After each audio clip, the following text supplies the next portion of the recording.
liebe Teilnehmer, an der Kundgebung Ja zum Kind. Ich tue Sie alle recht herzlich willkommen heißen im grössten Wallfahrtsort der Schweiz, Maria Einsiedeln, vor der wunderbaren Barockkirche, strahlendem Wetter. Ich tue Sie beglückwünschen, dass Sie den Weg hierher gefunden haben, um gemeinsam zu beten für die ungeborenen Kinder, für die Eltern der ungeborenen Kinder. Wir tun heute einmal andere Flugblätter verteilen. Es gibt ja die Flugblätter von Ja zum Kind.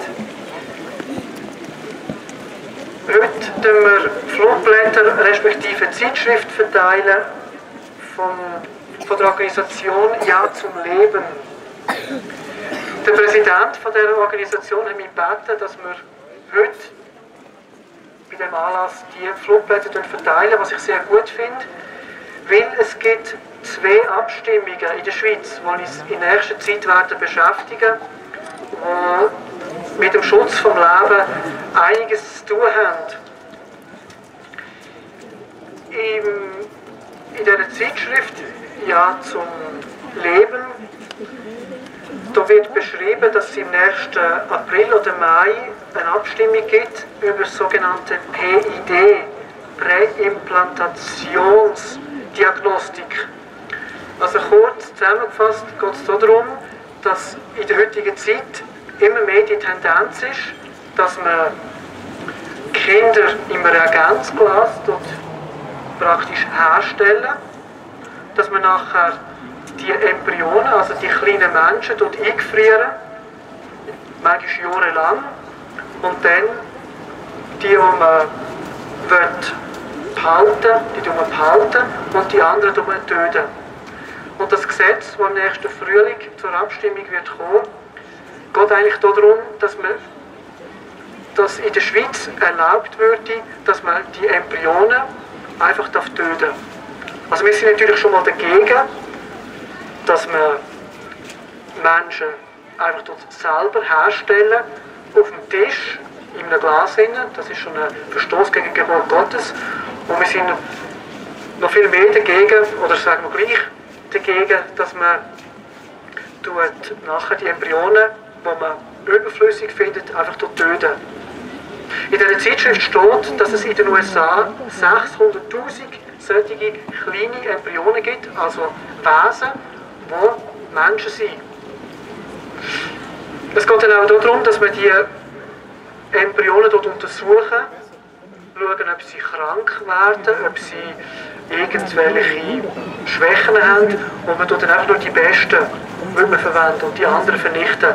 Und darum ist wichtig, dass wir bei dieser Abstimmung im nächsten Frühling Nein stimmen, aber auch die Leute in unserem Umkreis informieren über die Wichtigkeit dieser Abstimmung. Ich möchte Sie auch hinweisen auf eine zweite Abstimmung, die jetzt am Ende November stattfindet in der Schweiz, am 30. November. Das ist die sogenannte Ecopop-Initiative. Da geht es darum, dass man die Masseneinwanderung in der Schweiz eindämmen, aber nicht nur darum, sondern dass man schaut, dass die Schweiz mit finanziellen Mitteln schaut, dass in den Drittweltländern, zum Beispiel Afrika, dass da Abtreibungen stattfinden können, dass man die Leute dort geschlechtlich noch viel mehr aufklären, dass man die Leute dort sterilisieren, Geburtenregelungen und so weiter. Also die Initiative Ecopop, die geht ganz klar gegen das Gebot Gottes, und wir müssen am 30. November dazu Nein sagen. Ich bitte Sie alle bitten, wirklich zu dieser Abstimmung zu gehen und ein Nein in die Urne zu legen. Und auch in Ihrem Verwandtenkreis, Bekanntenkreis die Leute darauf aufmerksam machen, dass das eine Initiative ist, die gegen das Gebot Gottes geht. Wie gesagt, wir beten heute, wie immer, bei diesen Kundgebungen für die ungeborenen Kinder und die Eltern. Und wir fangen unser Gebet an mit dem Bekenntnis von unserem katholischen Glauben. Im Namen des Vaters und des Sohnes und des Heiligen Geistes. Amen. Ich glaube an den einen Gott. Credo, credo, Amen. Ich tue jetzt auf Hochdeutsch wechseln, aus einem Grund, den Sie bald verstehen werden. Bei der heutigen Ja zum Kind-Veranstaltung möchte ich eine Familie zu Wort kommen lassen, die zum Thema Abtreibung eine ganz wichtige und schöne Botschaft uns mitzuteilen hat.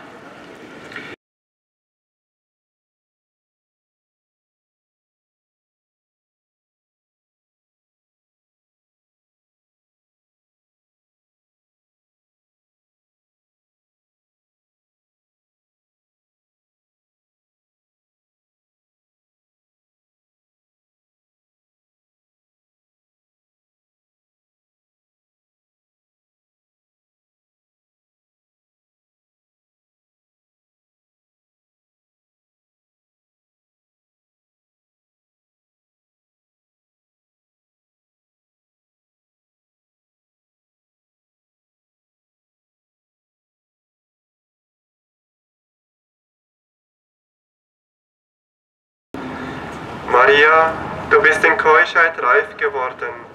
Gib der Jugend den Wunsch nach Reinheit. Ave Maria, gratia plena, Dominus tecum, benedicta tu in mulieribus, et benedictus fructus ventris tui, Iesus.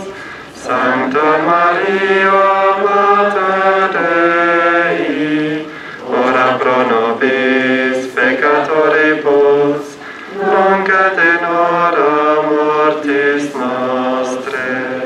Amen. Maria, nach dem Willen Gottes hast du dich vermehrt. Schenk der Ehe ihr Ansehen bei uns zurück. Ave Maria, gratia plena, Dominus tecum, benedicta tu in mulieribus. Wir beten das zweite Gesetzchen. Jedes Kind ist ein Abbild des Gottessohnes. Vater, gib den Menschen die Achtung vor diesem heiligen Abbild zurück. Vater unser, der du bist im Himmel, geheiligt werde dein Name, zukomme uns dein Reich, dein Wille geschehe, wie im Himmel, als auch auf Erden.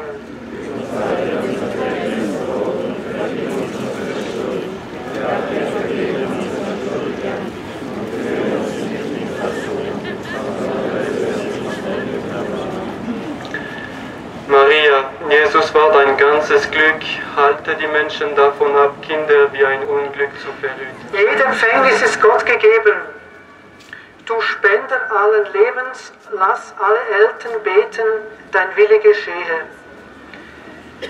Vater unser, der du bist im Himmel, geheiligt werde dein Name, zukomme uns dein Reich, dein Wille geschehe, wie im Himmel, also auch auf Erden. Maria, du hast Josef feinfühlig an der Erwartung Jesu teilnehmen lassen. Hilf den Vätern, ein Liebesband zu ihrem ungeborenen Kind zu knüpfen. Ave Maria, gratia plena, Ave Dominus tecum, Ave Sancta Maria, Ave ora pro nobis, Maria, in deinem Schmerz unter dem Kreuz hast du an die Lebenskraft deines Sohnes geglaubt. Erbitte diese Kraft allen, deren Seelen wegen Kindestötung verwundet ist. Ave Maria, gratia plena, Ave Dominus tecum, Ave Sancta Maria, Ave ora pro nobis, Ave. Gott, keiner von uns ist bei dir unerwünscht. Auch bei uns soll kein Kind unerwünscht sein. Gloria Patri et Filio et Spiritus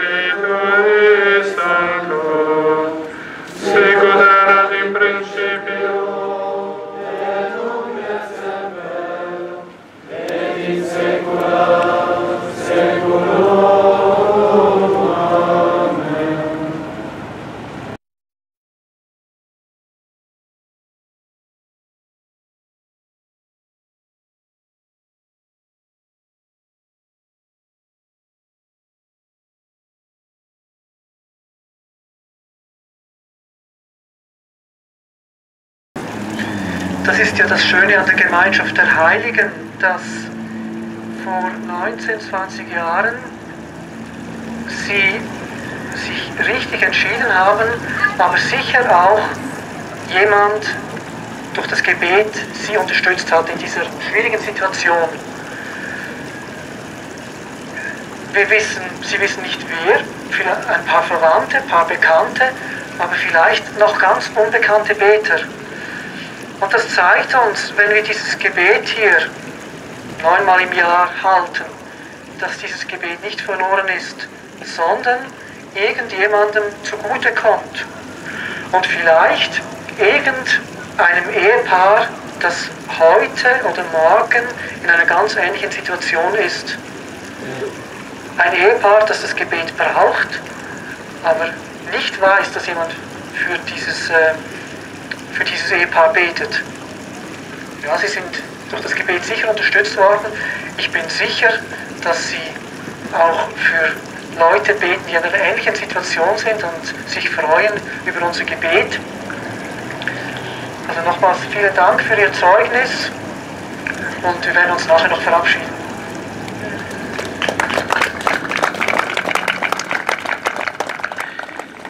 Wir wären jetzt ans Ende von unserer Veranstaltung gekommen. Ich danke Ihnen, dass Sie den Weg auf Einsiedler gefunden haben, um Zeugnis abzulegen für das ungeborene Leben, um gemeinsam zu beten für die Eltern, die in schwierigen Situationen sind. Es gibt jetzt eine kleine Winterpause mit unseren Treffen und es geht dann weiter, wahrscheinlich Ende März, weil der 1. April, Samstag ist der Kar-Samstag und dann wird es ein bisschen eng für ein Jahr zum Kindveranstaltung. Also wahrscheinlich am Samstag vor dem Palmsonntag. Ich wünsche Ihnen eine gute Heimreise und wenn Sie noch Zeit haben, am Gnadenaltar zu beten, dann noch viele Gnade von unserer lieben Frau.